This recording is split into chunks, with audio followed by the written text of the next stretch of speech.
ಪ್ರಿಯರೇ, ದಿನದ ಬದುಕಿಗೊಂದು ಕ್ರಿಸ್ತನ ಈ ದನಿ ನಮ್ಮೆಲ್ಲರಿಗೂ ಪ್ರೇರಣೆ ಆಗಲಿ. ಪೂಜಾ ವಿಧಿಯ ಸಾಧಾರಣ ಕಾಲದ 22ನೆಯ ಭಾನುವಾರದ ಚಿಂತನೆ.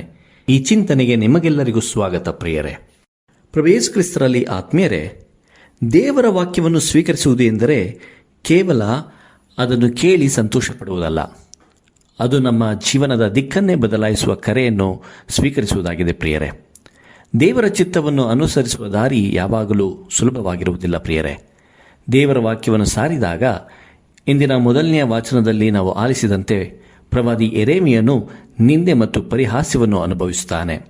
ಸಂತ ಪೌಲನು ವಿಶ್ವಾಸಿಗಳಿಗೆ ತಮ್ಮನ್ನೇ ದೇವರಿಗೆ ಸಜೀವವಾದ ಬಲಿಯಾಗಿ ಸಮರ್ಪಿಸಿಕೊಳ್ಳುವಂತೆ ಕರೆ ನೀಡುತ್ತಾನೆ. ಹಾಗೂ ಇಂದಿನ ಶುಭ ಸಂದೇಶದಲ್ಲಿ ಯೇಸು ತನ್ನ ಶಿಷ್ಯರಿಗೆ, ಯಾರಾದರೂ ನನ್ನನ್ನು ಹಿಂಬಾಲಿಸಲು ಬಯಸುವವನು ತನ್ನನ್ನು ತಾನೇ ಪರಿತ್ಯಜಿಸಿ ತನ್ನ ಶಿಲ್ಬೆಯನ್ನು ಹೊತ್ತುಕೊಂಡು ಯೇಸುವನ್ನು ಹಿಂಬಾಲಿಸಲು ಕರೆಯನ್ನು ನೀಡುತ್ತಾರೆ. ಪ್ರಿಯರೇ, ಹೀಗಾಗಿ ಇಂದಿನ 3 ವಾಚನಗಳು ಕೂಡ ಶಿಷ್ಯತ್ವದ ಒಂದೇ ಒಂದು ಮಾರ್ಗವನ್ನು ತೋರಿಸುತ್ತದೆ. ಅದು ದೇವರ ವಾಕ್ಯವನ್ನು ಕೇಳುವುದು, ದೇವರಿಗೆ ನಮ್ಮನ್ನೇ ಅರ್ಪಿಸಿಕೊಳ್ಳುವುದು ಹಾಗೂ ಕ್ರಿಸ್ತನ ಶಿಲುಬೆಯ ದಾರಿಯಲ್ಲಿ ನಡೆಯುವುದು. ಪ್ರಿಯರೇ, ಇಂದಿನ ಮೊದಲನೆಯ ವಾಚನವನ್ನು ಪ್ರವಾದಿ ಯೆರೆಮೀಯನ ಗ್ರಂಥದಿಂದ ಆರಿಸಿಕೊಳ್ಳಲಾಗಿದೆ.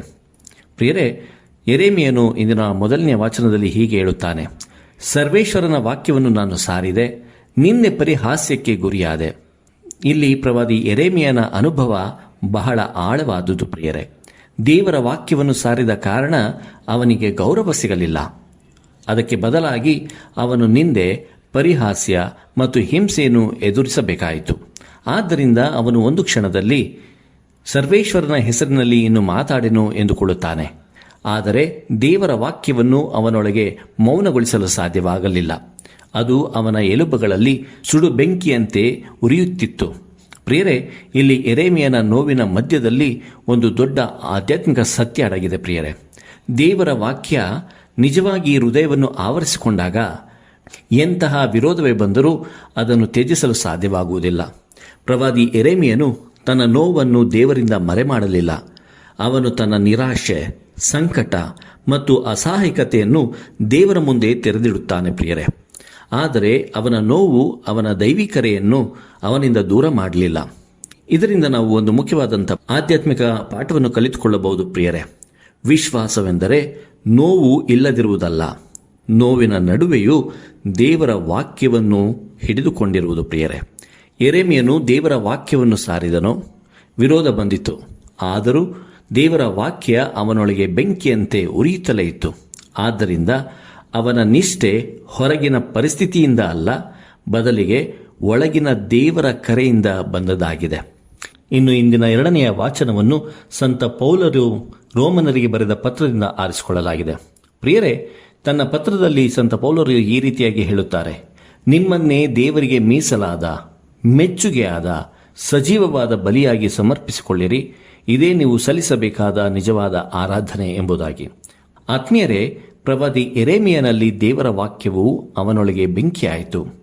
ಸಂತ ಪೌಲರು ಈಗ ಆ ದೇವರ ಕರೆಯನ್ನು ಜೀವನದ ಸಮರ್ಪಣೆಯಾಗಿ ರೂಪಿಸುತ್ತಾರೆ.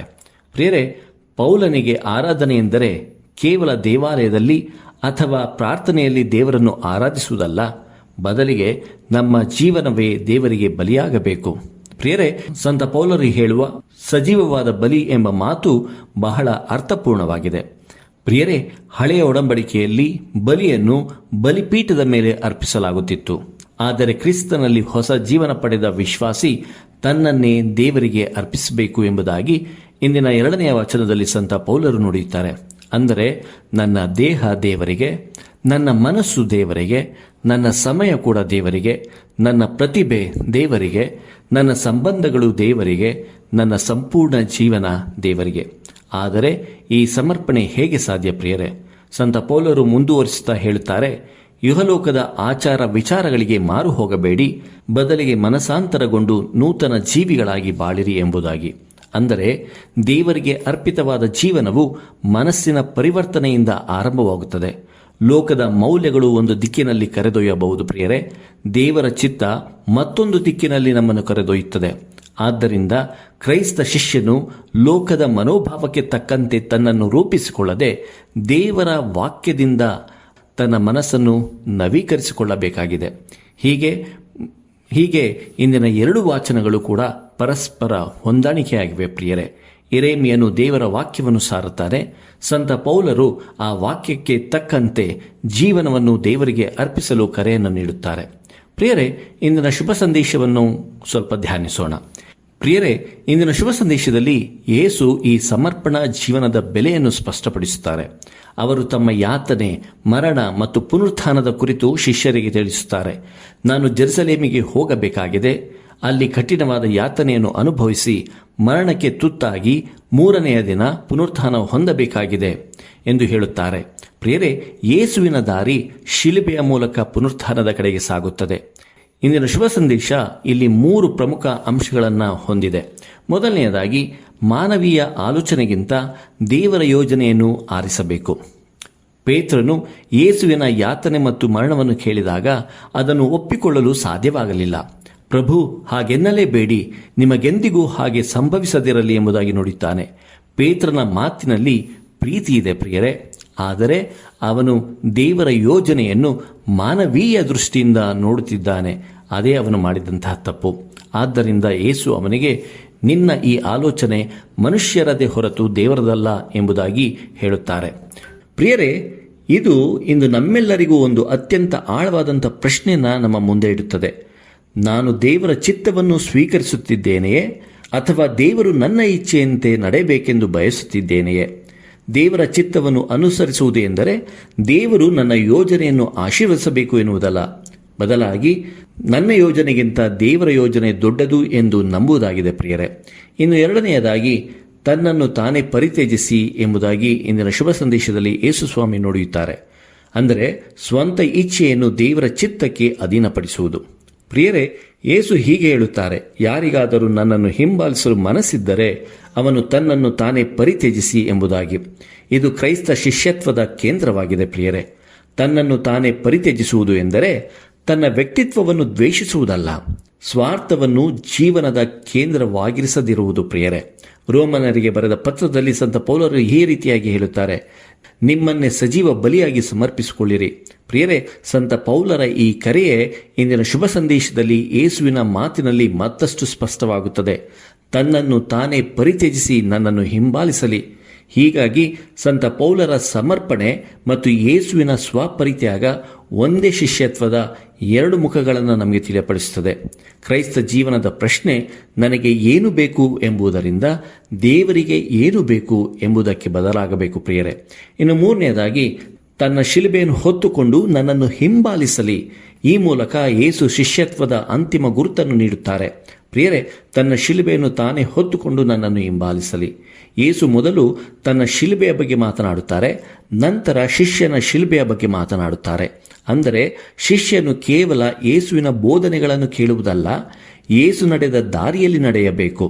ಶಿಲುಬೆ ಎಂದರೆ ಕೇವಲ ಜೀವನದ ಪ್ರತಿಯೊಂದು ಕಷ್ಟವನ್ನು ಶಿಲುಬೆ ಎಂದು ಕರೆಯುವುದಲ್ಲ, ಬದಲಾಗಿ ಕ್ರಿಸ್ತನಿಗಾಗಿ ನಿಷ್ಠೆಯಿಂದ ಬದುಕುವಾಗ ಬರುವ ತ್ಯಾಗ, ನಿಷ್ಠೆ, ನೋವು ಮತ್ತು ಬೆಲೆ ಶಿಲುಬೆಯ ಅರ್ಥವನ್ನು ಹೊಂದುತ್ತವೆ.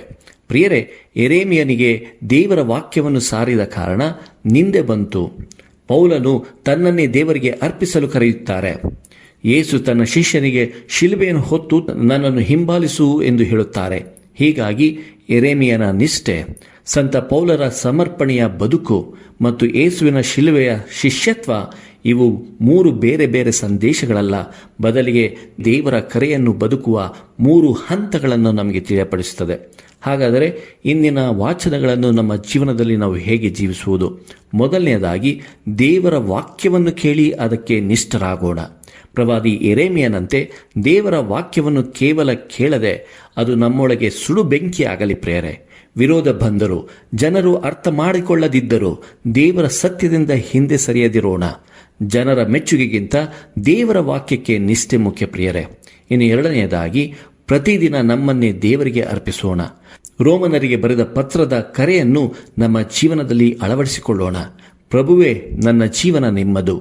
ನನ್ನ ಸಮಯ, ಕೆಲಸ, ಸಂಬಂಧ, ಸಾಮರ್ಥ್ಯ ಮತ್ತು ನಿರ್ಧಾರಗಳನ್ನು ದೇವರಿಗೆ ಅರ್ಪಿಸೋಣ. ನಮ್ಮ ಪ್ರಾರ್ಥನೆಯ ಸಮಯ ಮಾತ್ರವಲ್ಲ, ನಮ್ಮ ಇಡೀ ಜೀವನವೇ ದೇವರಿಗೆ ಆರಾಧನೆಯಾಗಲಿ ಪ್ರಿಯರೇ. ಇನ್ನು 3ನೇದಾಗಿ, ದೇವರ ಚಿತ್ತವನ್ನು ನಮ್ಮ ಇಚ್ಛೆಗಿಂತ ಮೇಲಾಗಿ ಆರಿಸೋಣ. ಪೇತ್ರನಂತೆ ದೇವರ ಯೋಜನೆಯನ್ನು ನಮ್ಮ ಮಾನವೀಯ ನಿರೀಕ್ಷೆಯಿಂದ ಅಳೆಯಬಾರದು. ಬಂದಾಗ ಪ್ರಭುವೇ ಇದರಿಂದ ನಾನು ಏನು ಬಯಸುತ್ತೇನೆ ಎನ್ನುವುದಕ್ಕಿಂತ ಪ್ರಭುವೇ ಈ ಪರಿಸ್ಥಿತಿಯಲ್ಲಿ ನಿಮ್ಮ ಚಿತ್ತವೇನು ಎಂದು ಕೇಳೋಣ. ಇನ್ನು 4ನೆಯದಾಗಿ ನಮ್ಮ ಶಿಲುಬೆಯಿಂದ ಓಡಿ ಹೋಗದಿರೋಣ. ಪ್ರಿಯರೇ, ಕ್ಷಮಿಸುವುದು ಕಷ್ಟವಾಗಬಹುದು, ಸತ್ಯಕ್ಕಾಗಿ ನಿಲ್ಲುವುದು ನೋವು ಕೊಡಬಹುದು, ಜವಾಬ್ದಾರಿಯನ್ನು ನಿಷ್ಠೆಯಿಂದ ನಿರ್ವಹಿಸುವುದು ತ್ಯಾಗವನ್ನು ಕೇಳಬಹುದು. ಆದರೂ ಯೇಸುವಿನ ಮಾತನ್ನು ನೆನಪಿಸಿಕೊಳ್ಳೋಣ. ತನ್ನ ಶಿಲುಬೆಯನ್ನು ತಾನೇ ಹೊತ್ತುಕೊಂಡು ನನ್ನನ್ನು ಹಿಂಬಾಲಿಸಲಿ.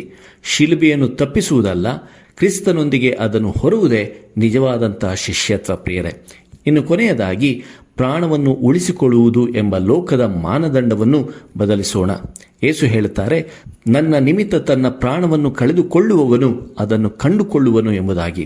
ಆದ್ದರಿಂದ ಜೀವನದ ಯಶಸ್ಸನ್ನು ಹಣ, ಸ್ಥಾನಮಾನ, ಅಧಿಕಾರ ಅಥವಾ ಜನಪ್ರಿಯತೆಯಿಂದ ಮಾತ್ರ ಅಳೆಯಬಾರದು.